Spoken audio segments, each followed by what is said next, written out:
Samajwadi party ने लोकसभा चुनाव के लिए कैराना सीट पर अपना उम्मीदवार घोषित कर दिया है। ये वही सीट है जिस पर सपा और आरएलडी के बीच पेच फंसा हुआ था।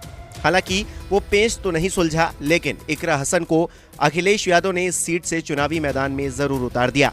यहाँ सवाल ये है कि आखिर कौन है इकरा हसन, जिन्हें इतनी महत्वपूर्ण सीट पर अखिलेश ने मौका दिया।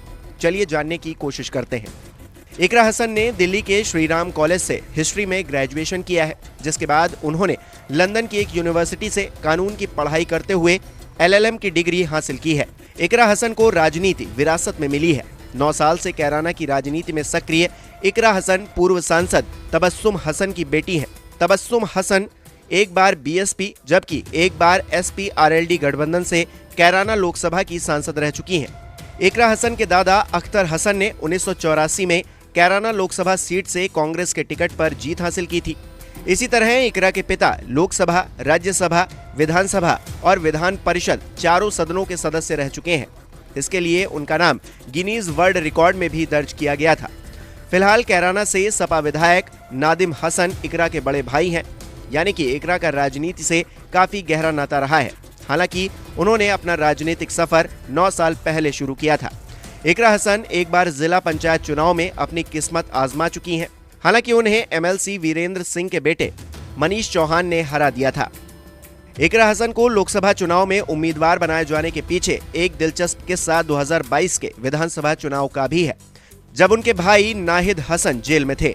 उस दौरान इकरा हसन ने ही अपने भाई के चुनावी प्रचार का जिम्मा संभाला था और उन्हें जीत दिलाने में अहम भूमिका निभाई थी। कैराना में तभी से इकरा को लोकसभा प्रत्याशी बनाए जाने की मांग तेज हो गई थी। कैराना लोकसभा सीट की बात की जाए तो कैराना में 18 लाख के करीब मतदाता हैं। इसमें से करीब 5.5 लाख मतदाता मुस्लिम समुदाय से आते हैं। बताया जा रहा है कि इस बार भी यहां भाजपा, सपा और बसपा के बीच सीधा मुकाबला है।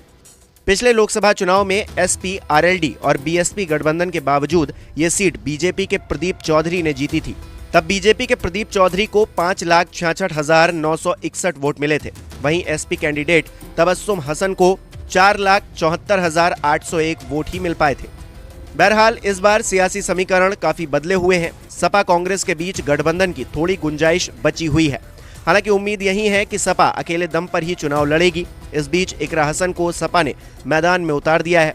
देखना दिलचस्प रहेगा कि इस बार बाजी कौन जीतता है। इकरा हसन का कहना है कि ये उनके परिवार का पहला चुनाव नहीं है। वो मजबूती से लोकसभा चुनाव लड़ेंगी। चुनाव जीतना उनकी पहली प्राथमिकता होगी।